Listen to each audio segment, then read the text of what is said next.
Okay, so mind blown. Didn't really see that one coming. Thanks, Rob. Um, Bob Lazar. Yeah, I don't know anything about Bob Lazar.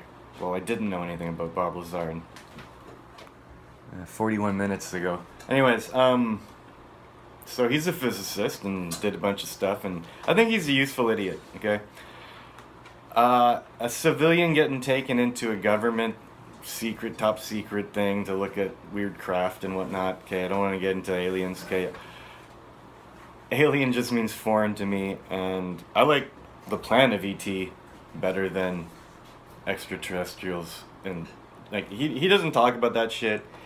He was shown things, whatever. It could have been doctored. It could have been the sting off from the beginning. I don't care. But what I took away from his presentation, he said he was going to talk about how these craft, what propels them.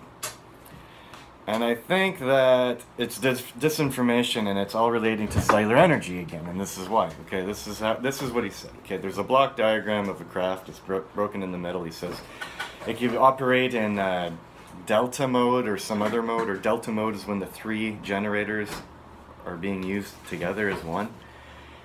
And then it gets, like he says, it's like a particle accelerator where it gets pumped into a cell, which is doped with element 115. And therein lies the lies.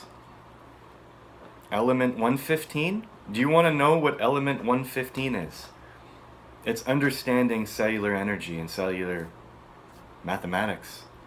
It's the seed. It's the seed. It's the 1 by 2. It's the 11th thing created, Nibiru, and its value is 5. Oh, is that a stretch? Oh, okay. The center of the matrix's value is 76. It is created the 36th thing. 76 plus 36 is 112. You have 7, you have 6, you have 3, and 6. For 4. 112 plus 4 is 116. 116 is a circled 115. The three generators he's talking about is the 69, the 69, and the 6436. In the middle of the tetrahedron would be your element 115, encased. Okay, and I think that why the crafts glow in the nighttime is because light is bending from the center of our cell to make a one-dimensional line with the white hole in the center of the propulsion, the cellular energy unit, okay, inside the craft. So if light has to bend, it'll go through the craft. Maybe it was fabricated, it was all paneled off and riveted or whatever. But when you turn it on, maybe like all that light coming in from all the different nonlinear angles, maybe somehow heats the craft and molds it to look like it was molded, cast one piece. Theory. But anyways, generator, element 115. Come on, Bob Lazar. Come on, Bob Lazar. You're like independently wealthy. You're a consultant. You want to build a cellular energy device?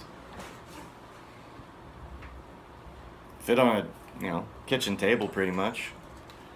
Could that fit inside a craft? Yeah, scalable, right? There's only one number that changes, and that's a 1 to whatever of the scaled units. We can scale it as small as we can, as long as we can still fabricate it at that size. Anyway, those are my thoughts about Bob Lazar. I'm going to call this Bob Lazar. Bob Lazar. How bizarre. How bizarre. That's what it reminds me of now. What was that shitty song from the 90s, How Bizarre? They're like, they can barely speak English. It's a one-hit wonder. Anyways, it's totally encoded with, I've already broken that down. But creation code all over that video. They know. How bizarre. Bob Lazar. Anyway. Yeah, element 115. Sure, that exists. Whatever. You have 500 pounds of it. Okay, prove it. Am I going to waste any of my time? No, because I can't prove anything. But element 115 to me is just a story. He's a useful idiot. He stole a bunch of things so he can tell the people a bunch of things. And if you have the ears and the eyes and all the senses to understand the cellular nature of energy, that little story he told me, a little depiction and drawing of how everything works, just sounds like my whiteboard, man.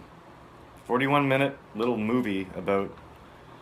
It says UFO top secret, the Lazar interview. YouTube that. It's 41 minutes and 41:37, I think. You know, you can have your own opinions. I've taken too much of your time. How bizarre.